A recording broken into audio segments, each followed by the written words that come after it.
Perfect. We'll figure it out. All right. Good morning. Let's record. Morning, sir. Good to go. Check out that background. That is nice. That's a nice looking background, Pops. You got the highest level of equipment. Oh, I think we're good. I'll be right out there if you need me, or you can grab Anita. We'll both be able to run in. Help Okay. if something goes on. If you Will need do. anything, Mac or Pat, just text me, and then Anita's outside too. We'll be able to help. Perfect. Cool. All right, see y'all. Can do. Let me pull. Pat's just getting some of the logistics stuff still, but it's nice to officially meet you, Pops. This is the first. Heard a lot Honored. about you. Well, we're glad we could fit this in. This is going to be, at the time this comes out, we'll be into the new year, but I think everybody right now is well into the holiday swing of things. A couple so. days left. Absolutely. Yep. Well, yeah, thank you. So just, I don't know if Anita had a chance to get my thoughts to you. Just kind of what we like to do is cover the history, the nuts and bolts, so to Literally. speak, gauge of steel. I want to get engineering nerd type, what was in your head and Yeah. how did it happen? I'm looking at the timeline of when Sorin was founded, and then maybe we'll work through that. But if you want to make this like a historical lesson, the title of the podcast is the Research to Reps Roundtable. I just want people to know what goes into taking an idea, and now it's like right behind me, right over there.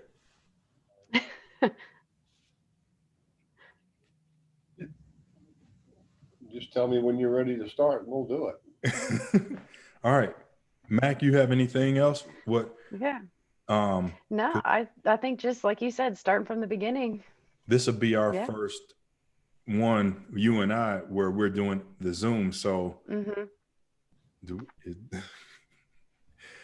Pops, if you want to talk 99% of the time, that will be fine with us, but we'll keep it going. Sure. All right. Okay. We'll start. Welcome to another show of the Research to Reps Roundtable. We have a very, very special guest. We're switching up the format just a little bit. We have Mackenzie joining us. Say hi. Hey, everyone.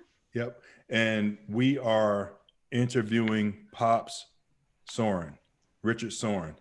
We're going to talk about what goes into building a company, what goes into the equipment, the engineering.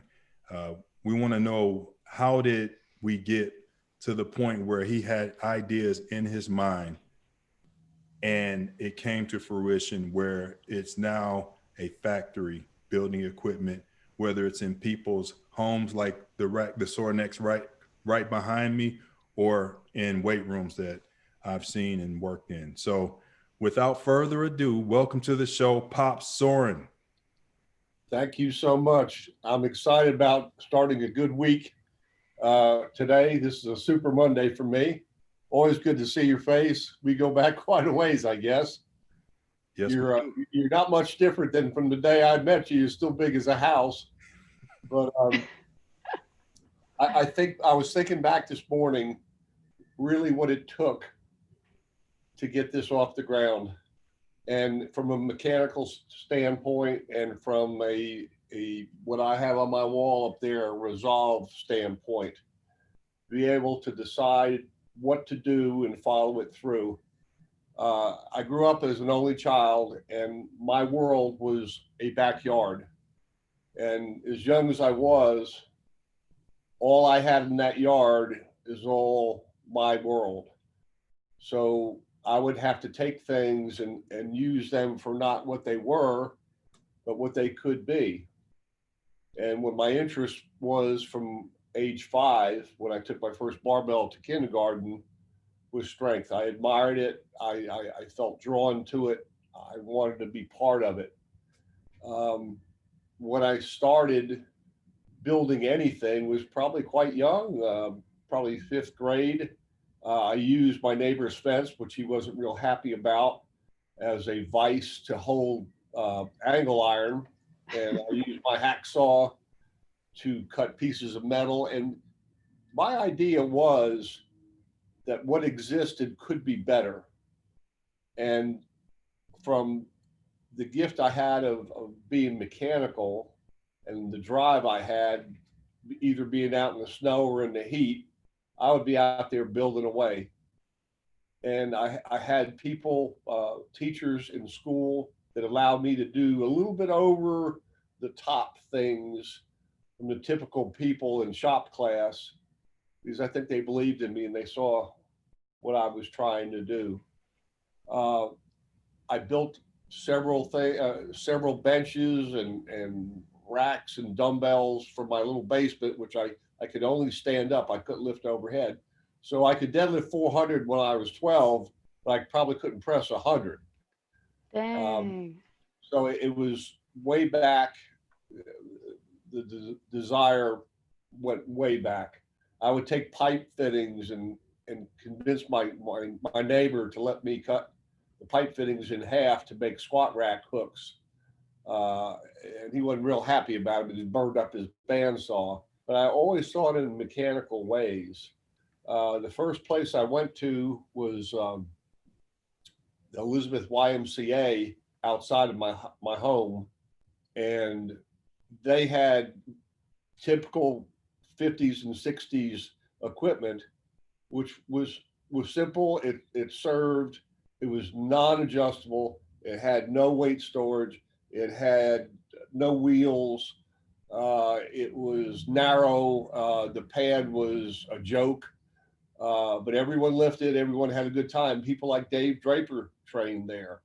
Anthony DiTillo, who invented really power rack training, trained there. Well, I somehow talked the administrator of the YMCA if I could take pieces home and adjust them and make them better. Well, he wasn't a big time weightlifter, so he went along with it.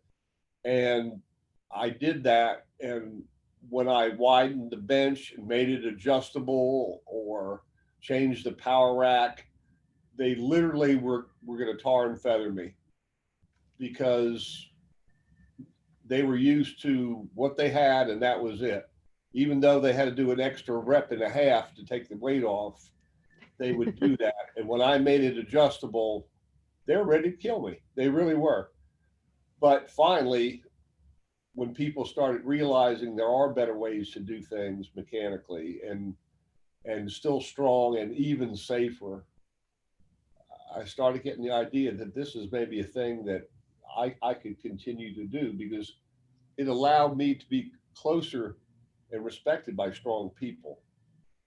I went to all the York picnic shindigs, and when I was 13 years old on a train going there to see that, and everything I looked at, I always thought to myself, this could be better.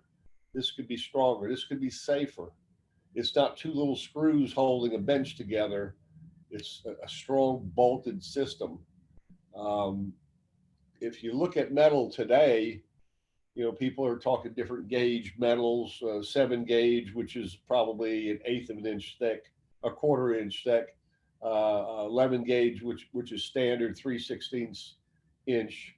This could support literally tons and tons of weight. It's so overbuilt today. You could be like the Swedish people who are minimalist. They do everything is light but with good engineering behind it as they can. Yes, it'll hold up, but you better be a good welder to put it together and a great designer to know angles and support and levers and whatnot. So Americans tend to overbuild, and I always double overbuilt, because you never know what someone's going to do. I was thinking out of the box and destroy themselves, destroy the piece. So I always did that little bit extra, I think.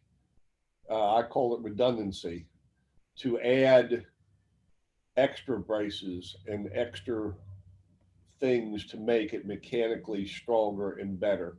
And really, the thing today is all about time.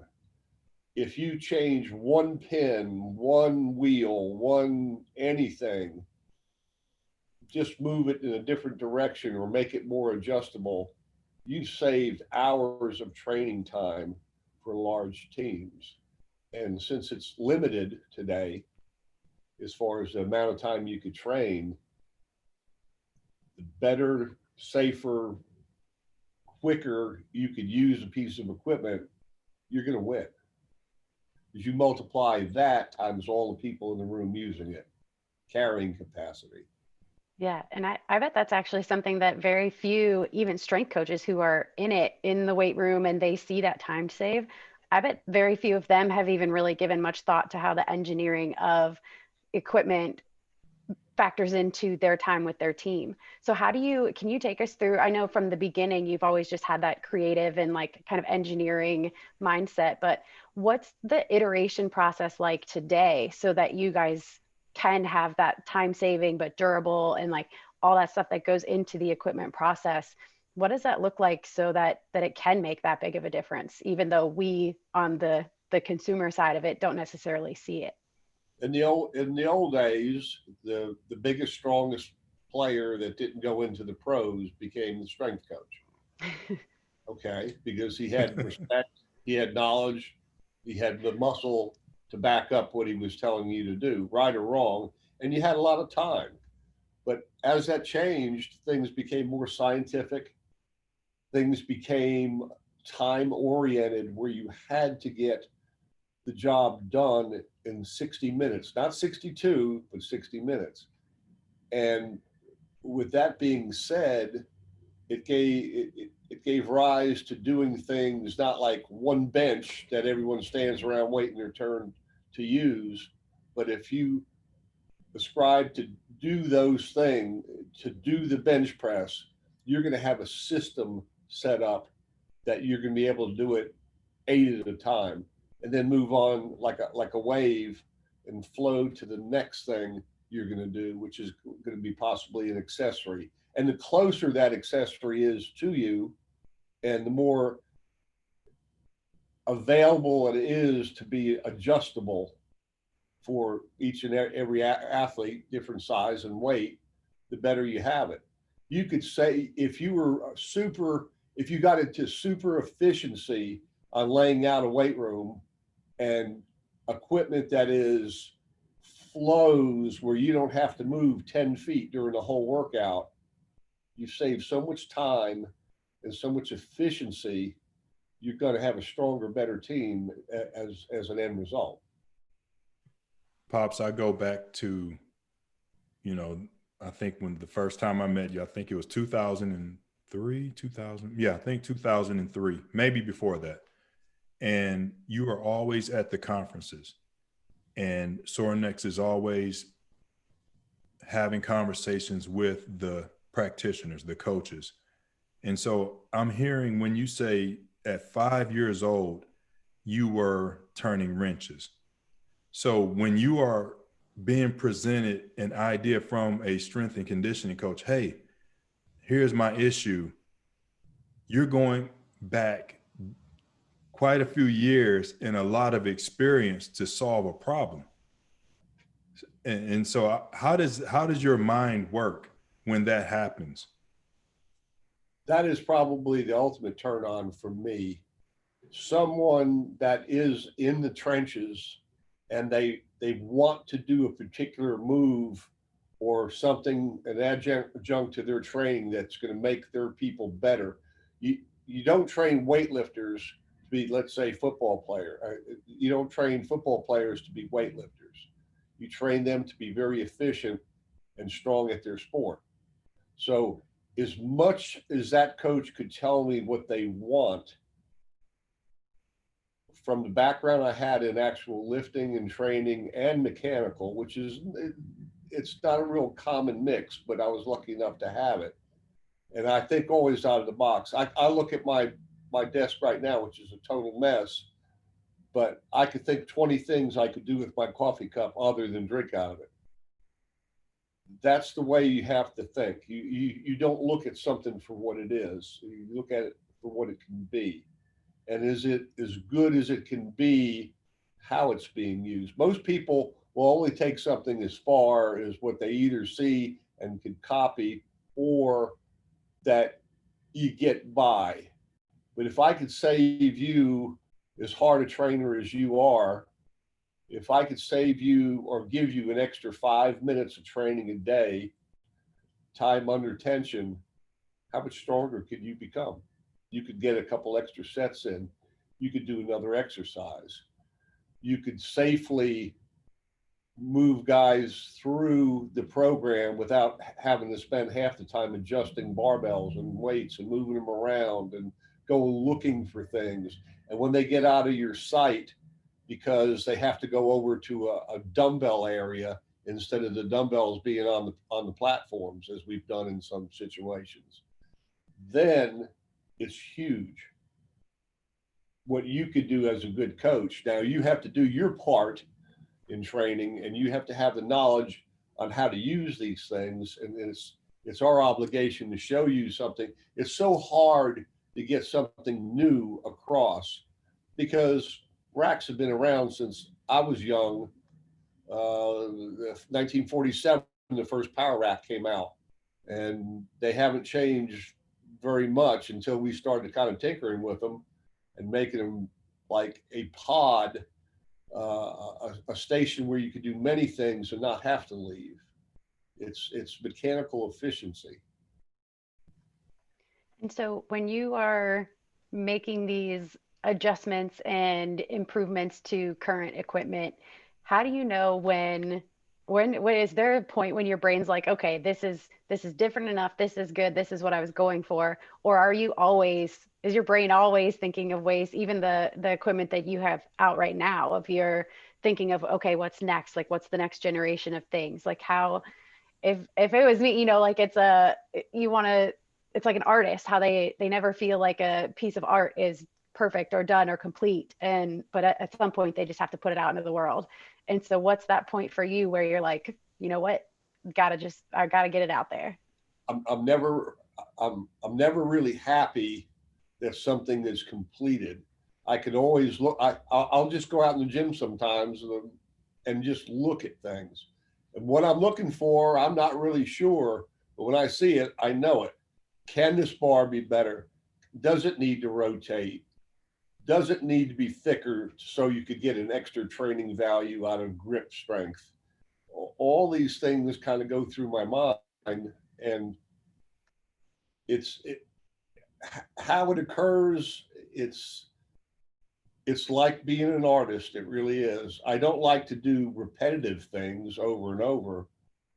And sometimes it takes, when I see it and think about it, I could be done in my mind with a sketch and a prototype in a day, but it's taken sometimes a year and a half to get it to come to reality, for others to believe in, hey, you got something there, or gee, I don't know what you have on this piece of paper, but we'll build it for you. And this has even come up recently on several things that I just hollered about for a year that I know would work. Or I have a box, the Dead Sea Scrolls, filled with 10 pounds of paper of things that have never been built yet, that I know are going to work, but is the public ready for them? Will they understand it? Will they take it to heart? Are they going to just look at it blankly and not understand what I'm trying to get at? You don't have to have a single station machine that does only one thing in 100 square feet, 10 by 10 area. You could have something that could serve you on Monday as an upper body machine and Wednesday as a lower body machine. It's the efficiency of the natural flow of how work needs to be done. And you have to be able to take that and turn it into steel and paint and upholstery. Pops, at some point, the mad scientist in you, it had to be let out, right? So It had to be, I'd explode if I didn't. So I'm looking at the website, the Sorinx website. In 1980, says Richard Sorin strikes his first sparks, self-taught welding and design, Sorinx exercise equipment. 7 years later, Pop mortgages his house to build a weight room. That 7 years, like, the mad scientist was so mad that he mortgaged his house to do this. When I started out, I had a hand drill, which we saved, and I didn't have enough money to even have a level. So I looked at a bare aspirin bottle that has ridges on the side, and that's what I used for a level half filled with water. I had nothing, and if I made a little bit of money, it would go right back into buying a tool a month is what I tried to do, and keep a roof over the equipment, not over me. When I had to sell my house to do my first big job, that was a big gulp, you know, to do that. And I lived in a room, not an apartment, in a room for a year and a half to be able to keep the business rolling. I had to be all in. I had to love it more than just like to do it. It's something I had to get out, and the better I did with the end product, I got to meet my heroes, and now I actually get to call them friends. I've won in my life.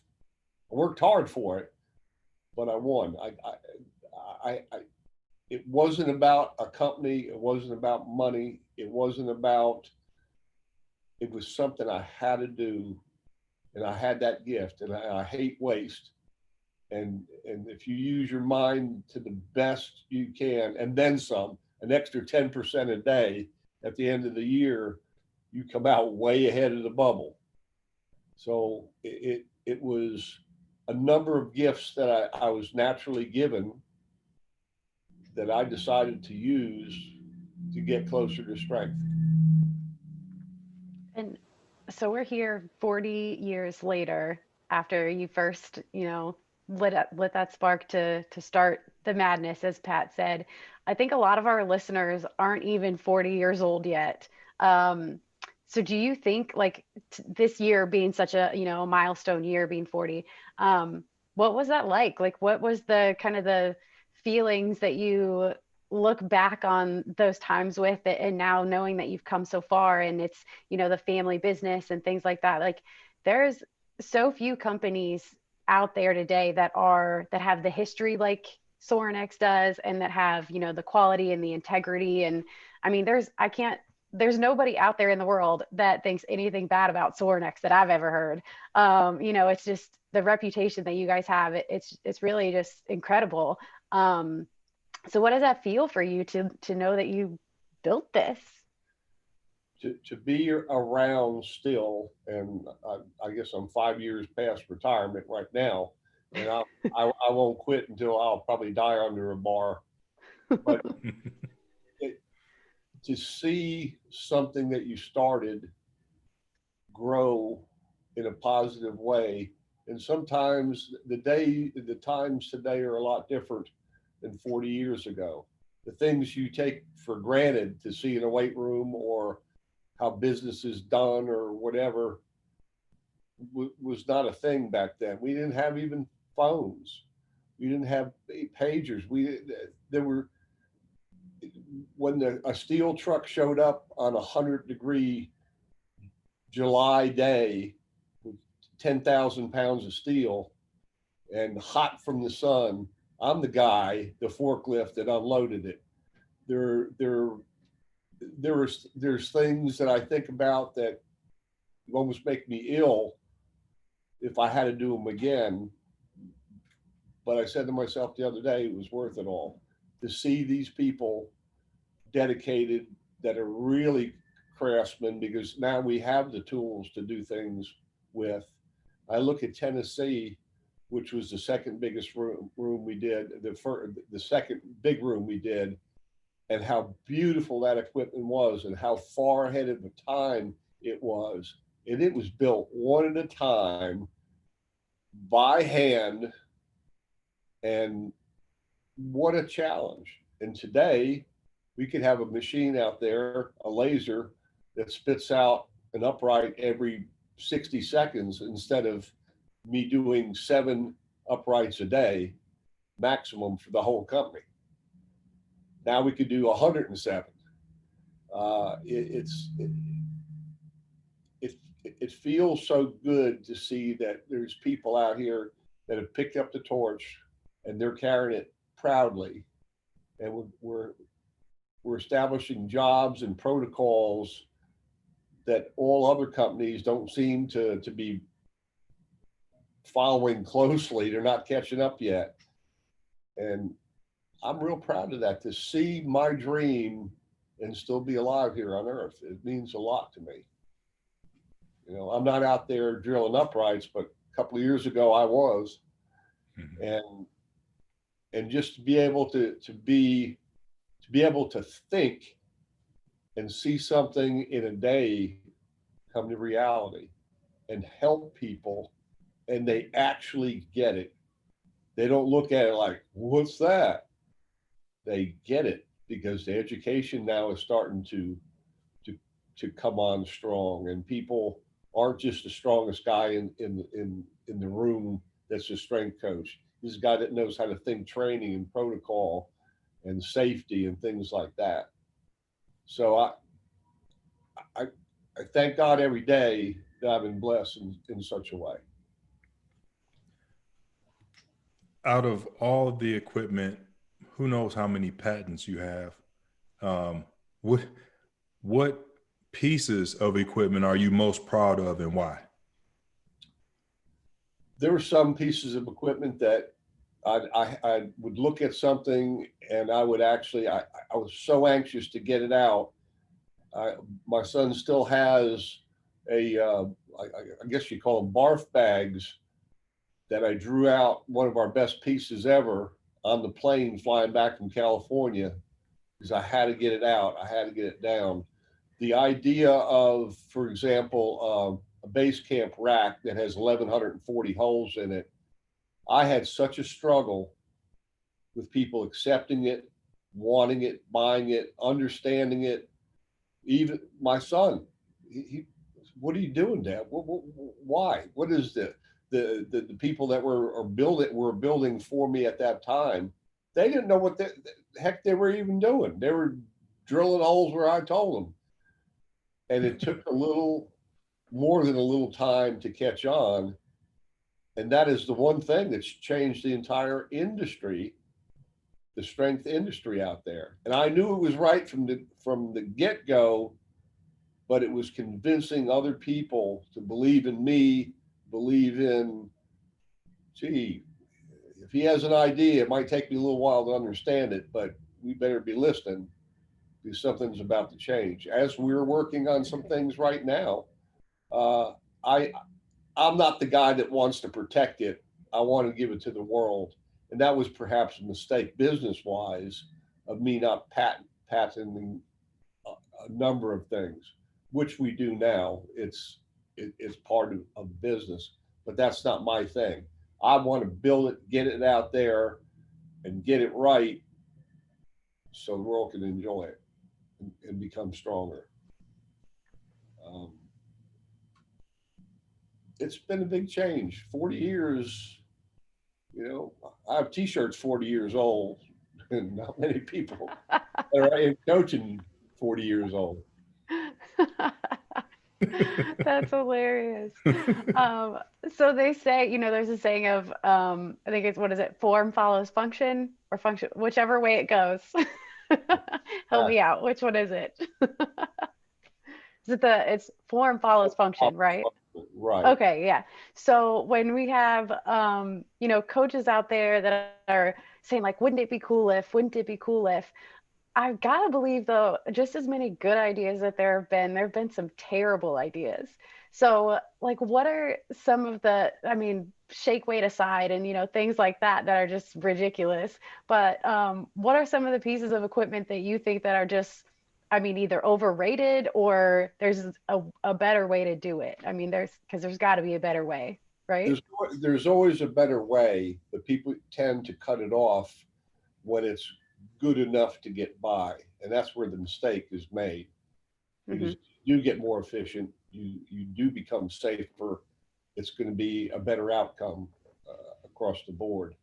For years, people have brought things to me that were the answer, and I could see their passion. I could feel it. I've had the same thing, but you have to mix in the science with it to say, how are we going to fit this in a program of a set amount of time, and what is it going to address that is missing?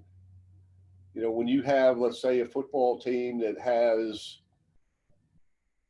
a dozen hamstring pulls in a year, there's something that needs to be addressed. Now, the coach doesn't need to build it, but he needs to identify what's happening, what the problem is, and what he wishes the end result to be. Then I got to take all this in and say, okay, I'm going to turn that idea into something that living and breathing piece of steel that will solve that. That's kind of how it rolls now.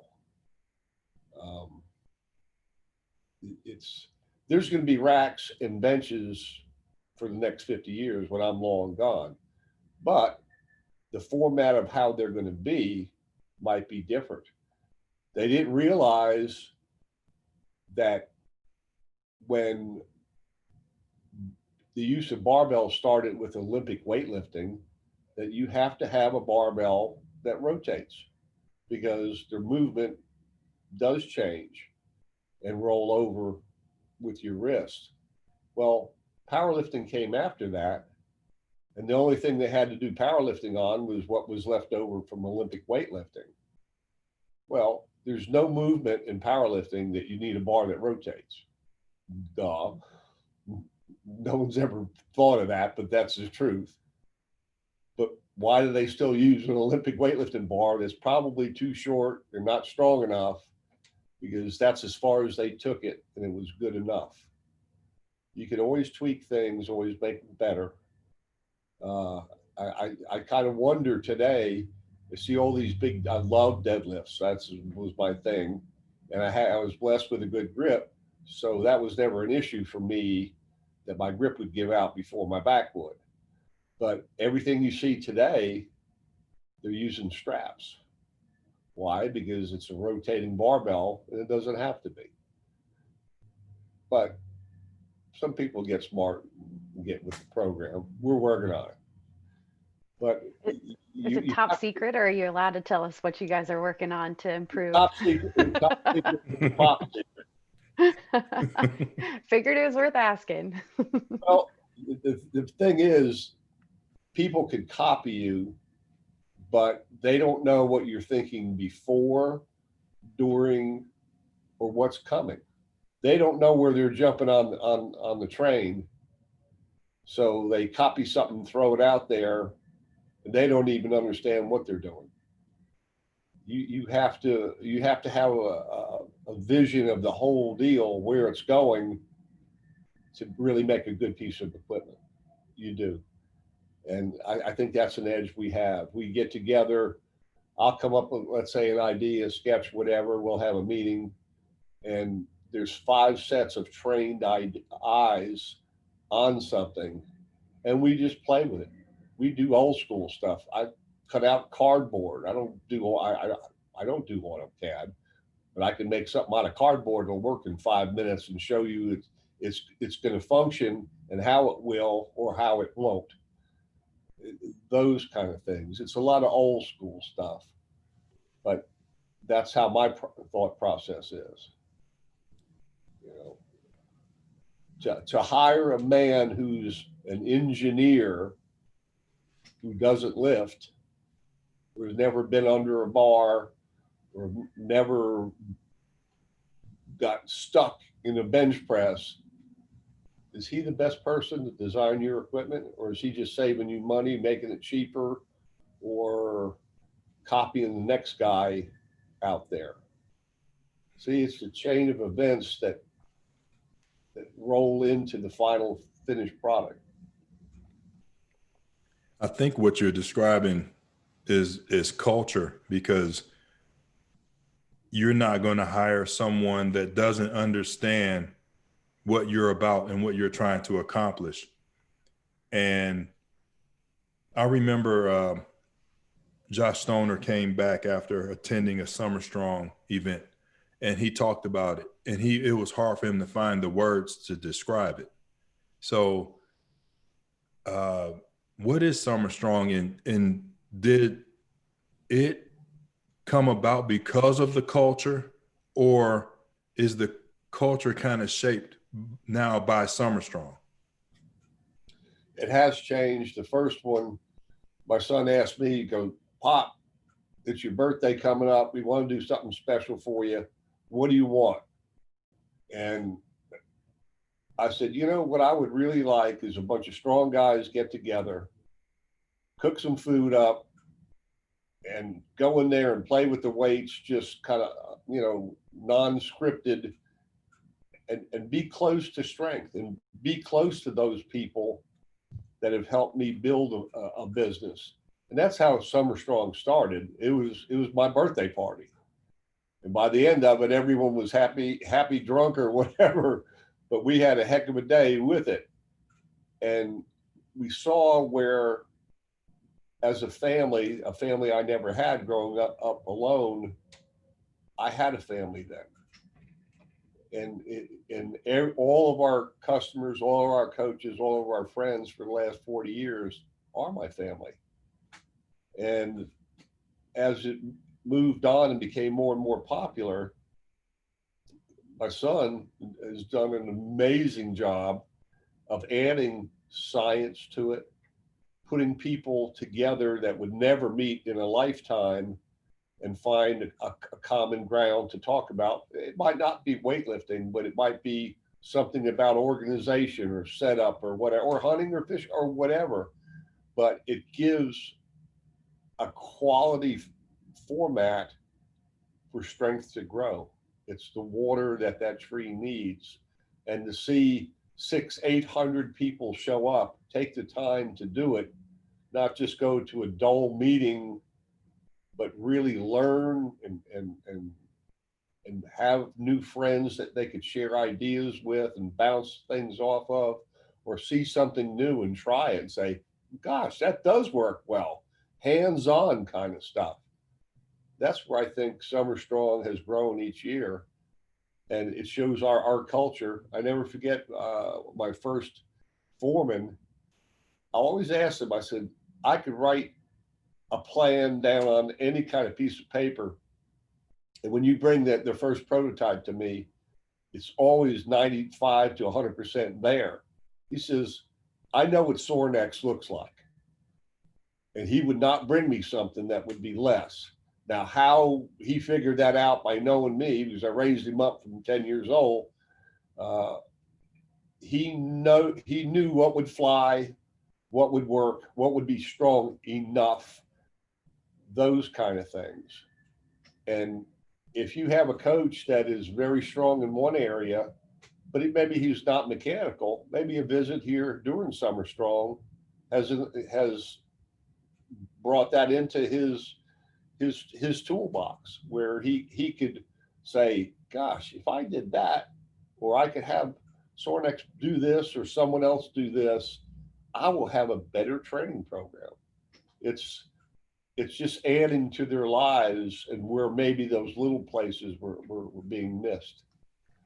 So now Summer Strong is a huge thing, and I'm very proud of it. And it's brought in other vendors of quality equipment that does make the training experience better. And at least we're blessed to have a place big enough to have such a thing.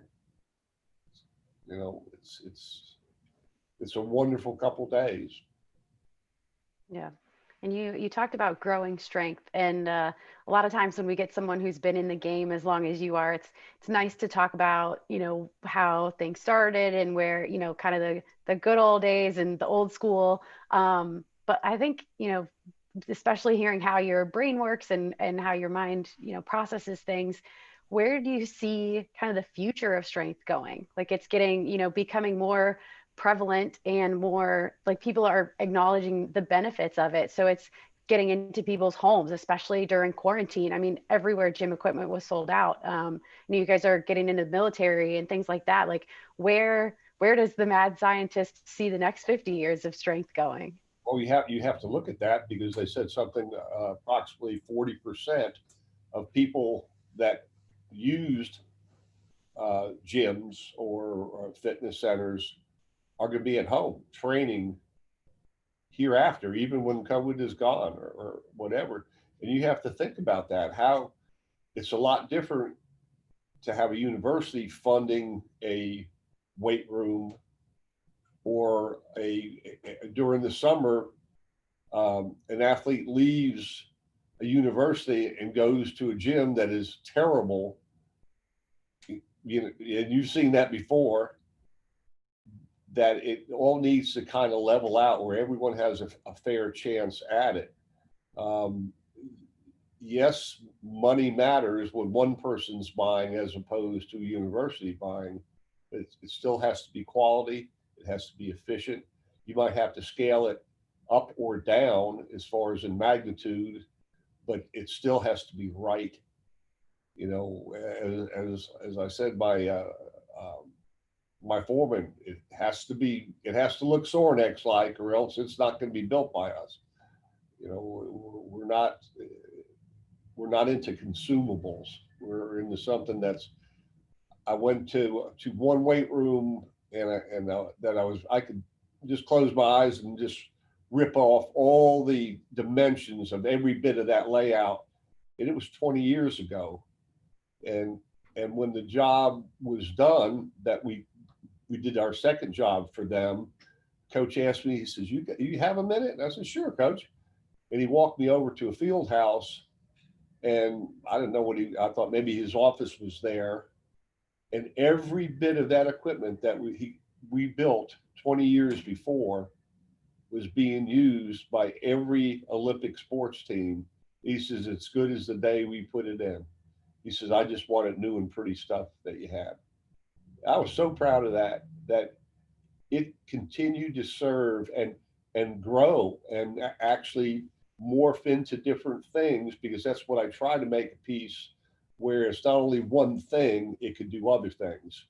Our base camp rack could be set up in endless ways and added to.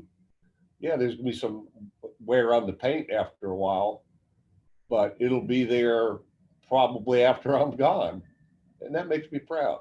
It's me being able to give something to the world of strength, and for so many teams to win games and win championships. How good could that get? I mean, or to have in the Super Bowl, who are you pulling for? Well, we built the weight rooms for both teams, so I have to cheer for both of them and just see how it turns out. But that's an honor to me. That makes my hair stand up on my arm to think about that. Mm-hmm. When you walk into your office every day at the headquarters, you have to walk through kind of a museum, don't you? Yeah, we have actually one of the largest strength museums in the country, and it was what I craved, because we do the same things, we just do them a little bit differently today.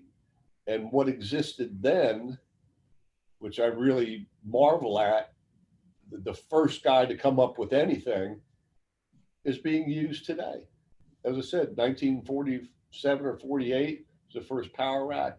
I have dumbbells going back into the 1800s. I have probably 200 dumbbells that are all dumbbells, but they're all different looking. Thick handles, thin handles, ergonomic handles, round ends, square ends. It's endless. But to be able to appreciate, every day I go out there and just look around, and it gives me ideas of how that technology way back when could be used today. Simple, it's simple, and it works. And to me, some of the best ideas we've ever done were based on the old stuff there. And there was a different feeling when I was 13 years old. You could feel strength around you. You could look at these people, these heroes. It was different. It's today is the difference in a rotary phone and a cell phone. You know, it's changed. You got to change with it too. Yeah, and I think it's pretty amazing the way you have things set up. So you walk in, you have the museum, and then off to that you have basically a showroom that is an actual weight room, and then you go further to the back, and that's where the factory is. And so it almost comes full circle. And actually, we've added upstairs a media center to pass out the information, but we also now upstairs have what I call software, the medals, the books, the pictures of the great ones, all these things that paint the picture from the first baby step you take to the end of the road. Here I've seen people's lives change by getting sparked up about seeing a special dumbbell, or seeing Arnold really trained on those things. Yeah, he really did. And it's real. You can touch it, you can feel it. It's there. That's like my anchor. My office is a mess because it's filled with my life. I can look at every little thing in here, and it has a meaning to me, and it's a part of that puzzle that finally, it's never completely put together, but it gets more and more filled and close to being finished. Better be careful. You're going to have people coming through for museum tours all the time. I love when they come in here. I've had some people that are so interested and interesting that they changed my life. I didn't change their life. Yeah. Is it open? I mean, if people are just in the area, like driving through, can they stop in? Yeah. Wow. Yeah. I didn't know that. And it seems, I could not believe one day there was a group that came in, 5 people, and 3, I guess, were the coaches, and they were all over the equipment in the gym. They were climbing all over it. And there were 2 elderly gentlemen in the museum looking around. And one was leaning with his arm up on a barbell that I had. And it was from Iron Island Gym. That was a pretty famous place. Ken Leisner had it. And he bought plates from me that it was one of the first customized name plates, and they were purple. Well, when he finally passed, I wound up getting a set of those in his honor and putting them in the museum. Well, these 2 gentlemen were leaning up against a barbell and talking about, I said, "You're pretty big fellas. Did you ever lift before?" "Yeah, we did. We train at the greatest place in the world." I said, "Where was that?" "Iron Island Gym." I said, "You have your hand on those weights." And when they turned around and they looked at those weights, they go, "Done." They were the guys buying the room for the university. And when they were shown that there was respect out there, and there was where their dreams as young men continued on somewhere, they were sold. It wasn't the steel had for sale. It was the whole package of what strength is and what doing it right, showing honor. Yeah, there's 2,500 square feet out there. We could be putting work desks, but we don't. Mm-hmm. Yeah.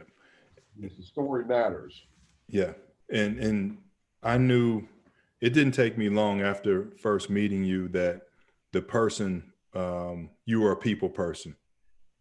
As much as you love equipment, as much as you love lifting, bringing people together, and you always seem to bring out the best in people. And I think you have just a good balance, Pops, of understanding life. And, you know, obviously you like to play outside of the weight room as well. And my wife wanted me to ask you, was that a recent picture of you hunting and you got a bear? That was Monday. It was last Monday. And I keep that son of a gun off on me. The first shot was at 100 yards. The second shot was at 3 feet. Whoa. So I learned to dance a little bit more because he was not a happy guy. But if the passion's there and the will is there, life becomes better. It changes. I'm a different person. I don't rely on the physical strength I once had, but I still have the passion, and I'm still involved in my heart with those things. And so going through, I mean, you had talked about, I think it's cool that the coaches lifted at the place where you had the plates and the equipment from. And you guys kind of, it's almost like your museum and showroom are interchangeable in that you could still use both of them just as much as you did, you know, in the museum ones when they were first built. But what is it? So for coaches and I guess even now, like we were talking about individuals wanting to like get started or kind of just like start dipping their toes and figuring out like what's the best equipment, whether it be for their team or for their home. Like, how do you start people out figuring out like what they actually need, rather than just, there's so much out there, so much, you know, it looks pretty, it's shiny. And so some people probably just want it all, but where do you start the foundations of somebody who just wants to get into strength? Well, you're 100% right when you say foundations, because there's all levels of ability people have, and there's people with different aspirations. I don't think Olympic weightlifting is the answer to strength, even though I competed for years. I don't think powerlifting is. I think if someone's crafty enough, they could take those two disciplines and turn them into the parts of their workout that does the most for that particular athlete, whether he be a shot putter, a sprinter, or a volleyball player, or whatever. We're not training weightlifters, we're training athletes. And if you could change certain exercises, or you could make an exercise where it could go quicker and safer with less plate changes and give you, quote, more time to train under tension. Those are kind of things you have to look at. No, it's never going to come to, we're always going to have barbells, we're always going to have racks, because it's a thing that people identify strength with. You're not going to take a pill and all of a sudden become stronger. You're not going to get on something that's so far over the top that you're pushing air or you're whatever. That's come and gone. But really, the lifting of that iron, I could be in my office and hear a noise and know what barbell it is, what machine is being used, what handle is on that machine at that given time. I know it that well. It'll be around a long time. There's a lot of ego in training. to be able to put what we call Cadillacs on. When you put, the first time you put a big 45-pound plate on a bar, that matters. Nope, it's not a 35 and a 10, it's a 45. And then you put 2 45s on. Then when you're a big dog, you put 3 on. That's going to be with us a long, long time. So we have to keep that within the parameters of what we design and what we do. We just have to make it more efficient, more safe, and more space efficient. But it's not rocket science. It's just making the best possible rocket you can that you need. You know, and that's what we're all about. We do a lot of simple things that, you know, people go, why didn't I think of that? Because you didn't. Okay. It's easy to copy somebody, but it's hard to come up with that light bulb, the first light bulb. Mm-hmm. And everyone can make light bulbs. And if that's a good thing, and that's where it needs to end, or are you going to come up with LEDs? Are you going to come up with what's next that's going to supply that need of light? That's what I'm about. That's what our people are about. Mm-hmm. There are a couple of sayings that you all have. One is built to last. Be legendary. Are those your core values, or is it just a saying? I mean, do you all, how do you get your people to believe in it and live it? Well, I was saying the other day, everyone gets their bull gang name. Like I watched movie Cool Hand Luke, and they all had to earn their place, you know, as part of being on that gang. And it's the same thing here. It's when I look at that sign that says resolve, I can have resolve in building something. I can have resolve in religion. I can have resolve of getting up every morning when I hurt.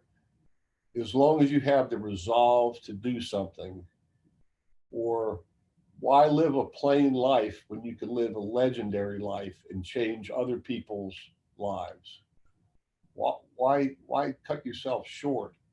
The things that leaked out and became our people told me, they said everything you make it's heavy and it's built to last. And yeah, there's still pieces that I've done 40 years ago that are being used. I'm kind of proud of that. It kind of cut into my sales, not having to do it again, but I did the best I possibly could in that situation. And that's a mark. And for you to do the best you possibly can with your life, that's legendary.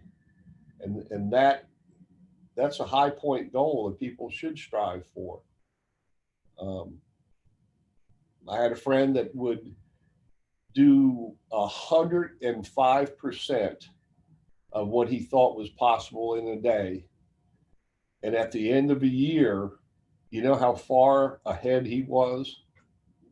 If even a little bit of that worked, that impressed me.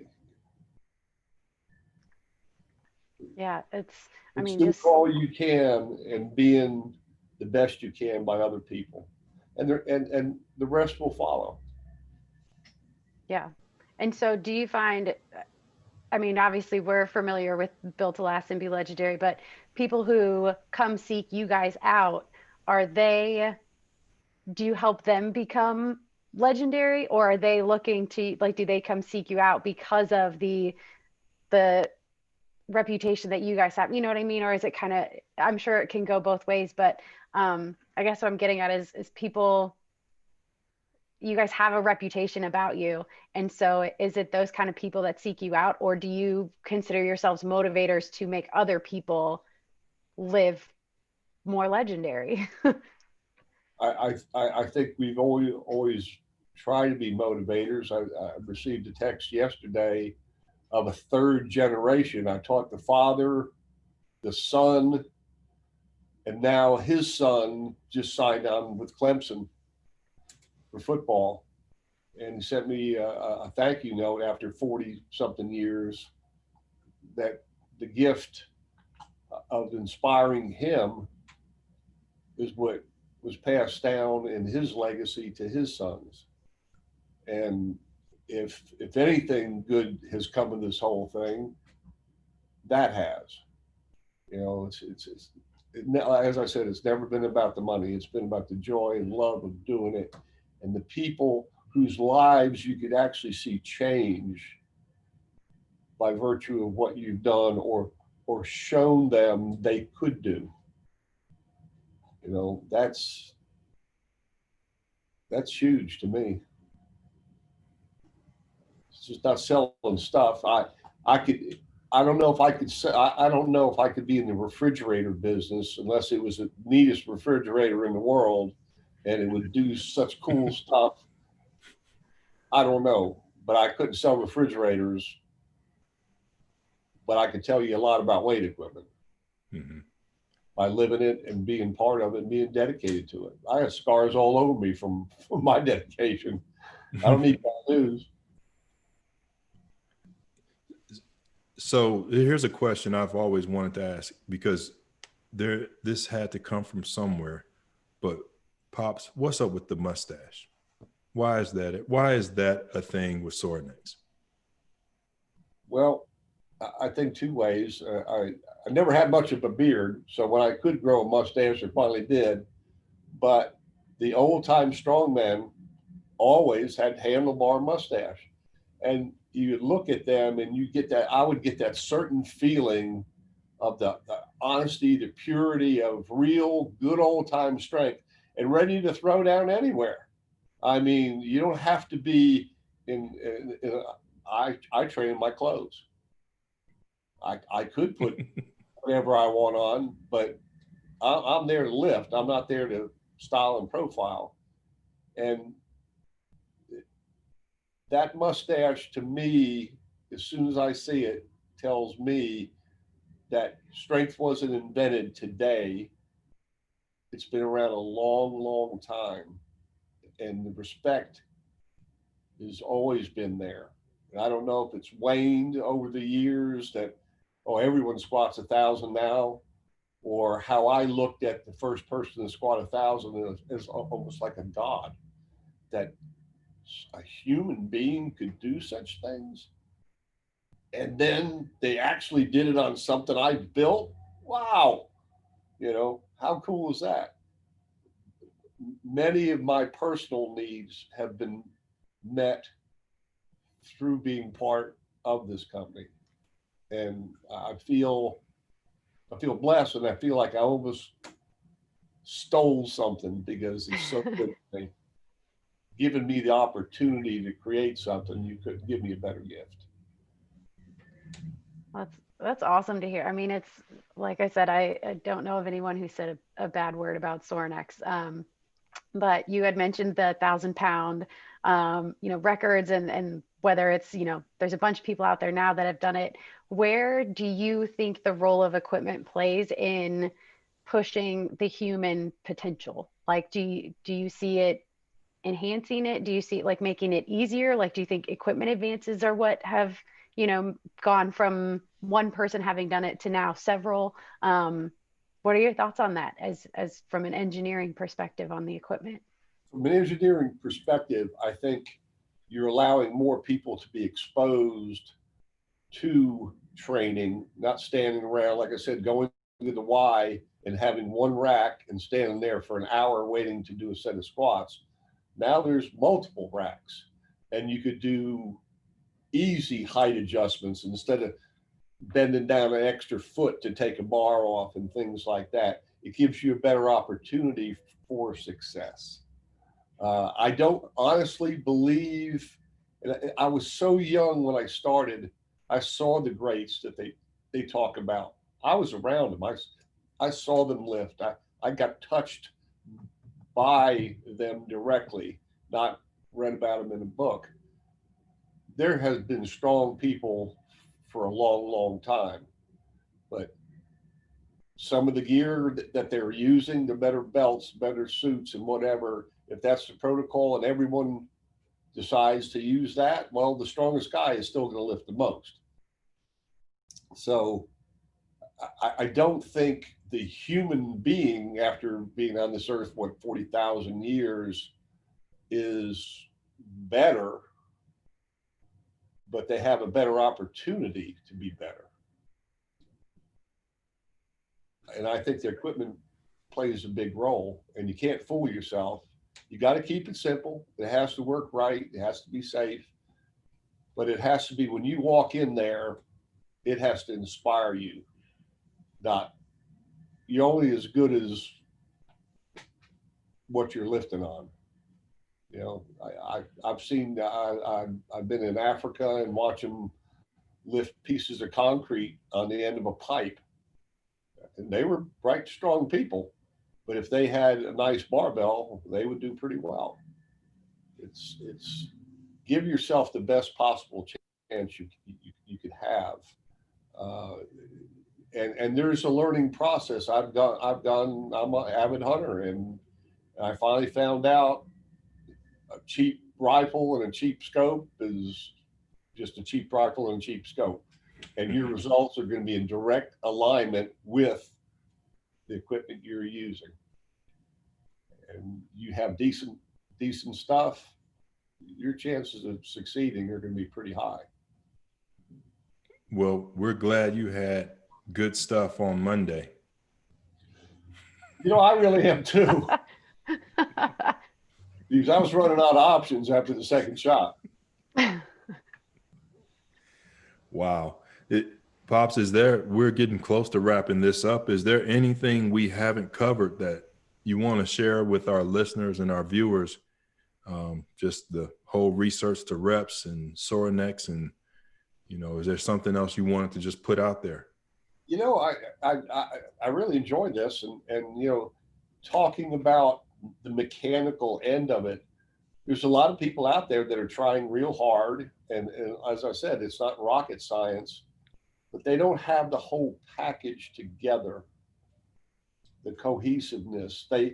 I watch people that are out in the shop, and we have right at 200 people now, and to see them working on a day that it's 100 degrees, and for their lunchtime, they come in and train. That couldn't make me any happier. If I don't know, that makes my heart just soar to see that passion and that love has leaked into people who are not only just showing up for work, but they're starting to believe being healthier, being stronger, coming in as a group together, growing together means something. And that's what I started it for. Those kind of things. And I don't know, if I started over 40 years ago, would I do it any different? I only knew the best way I could do it and get the job done. It was a labor of love. It always has been. I always look forward to come in every morning. I was zipping around this morning, so I get to see your mug. and I don't know. It's I guess I've been blessed with just a grand ride and an opportunity to be closer to what I was born to do. You know. Absolutely. And I know you have been. Mac, is there anything else we haven't covered? Nothing that I can think of. We hit it. We hit on all points, I think. So. Yeah, this has been great. Pops, thank you for your time. Thank you for your contributions. Looking forward to seeing you at Winter Strong. So that thing. Yeah. See, we're bleeding out again into another passion. But if you could share it, why not do it? Yep. So, well, can't wait to see you. Yep, can't wait to see you too. Mac, thank you. Thanks, Pops. Yep. Thanks all the people and family down there at Sorinex. Appreciate all you guys do for us in this podcast and sponsoring it. We couldn't do it without you. And we're just trying to share and spread the good news and just share some good experiences with people. So, and we definitely got that done today, Pops. So thank you so much. Thank you. All right. Take care. Happy holidays. Happy You holidays. too.